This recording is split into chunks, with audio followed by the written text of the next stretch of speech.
छठ पूजा की कथा। छठ पूजा कार्तिक माह की शुक्ल पक्ष की षष्ठी तिथि को मनाई जाती है।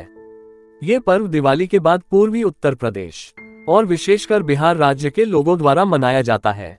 छठ पूजा लगभग 4 दिनों तक की जाती है, जिसमें भगवान सूर्य देव और छठ मैया की आराधना का विशेष महत्व है। इस दिन की शुरुआत सबसे पहले नहाय खाय से होती है, जिसके अंतर्गत सबसे पहले गंगा के पवित्र जल से स्नान किया जाता है। उसके बाद प्रसाद ग्रहण किया जाता है।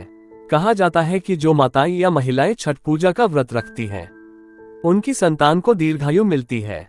कुछ लोग छठ पूजा का व्रत संतान प्राप्ति के उद्देश्य से भी रखते हैं। ऐसे में आज हम आपको अपने लेख के माध्यम से यह बताने जा रहे हैं कि आखिर छठ पूजा क्यों की जाती है और छठ पूजा की कथा। कौन है छठ मैया?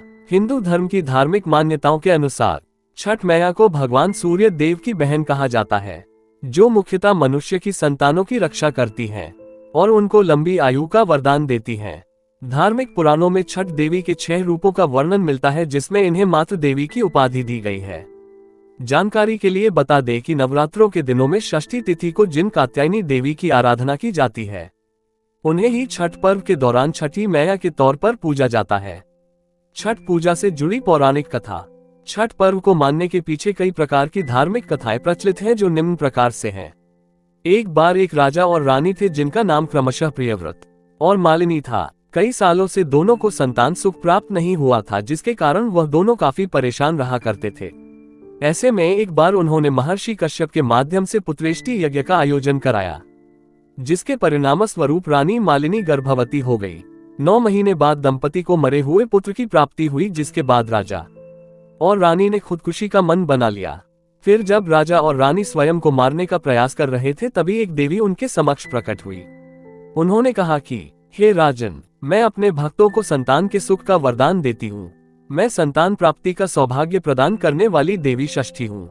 अगर तुम दोनों मेरी सच्चे भाव और श्रद्धा से पूजा करते हो, तो मैं तुम दोनों को भी संतान के सुख का वरदान दूंगी, जिसके बाद तुम्हारा यह मृत पुत्र भी जीवित हो जाएगा। देवी षष्ठी की यह बात सुनकर राजा और रानी ने ठीक वैसा ही किया। कार्तिक महीने के शुक्ल पक्ष की षष्ठी तिथि को उन्होंने षष्ठी देवी के व्रत का विधि विधान से पालन किया, जिससे खुश होकर षष्ठी देवी ने राजा और रानी के पुत्र को जीवित करके उन्हें संतान का सुख प्रदान किया। कहते हैं तभी से छठ पूजा का पर्व हर्षोल्लास से मनाया जाने लगा। इसके अलावा कहा जाता है कि महाभारत काल में जब पांडव द्यूत क्रीड़ा में अपना सारा राजपाट हार गए थे, तब पांडवों की पत्नी द्रौपदी ने भी छठी मैया का व्रत धारण किया था। कहते हैं कि उसी व्रत के चलते पांडवों को अपना राजपाट पुनः वापस मिल गया था।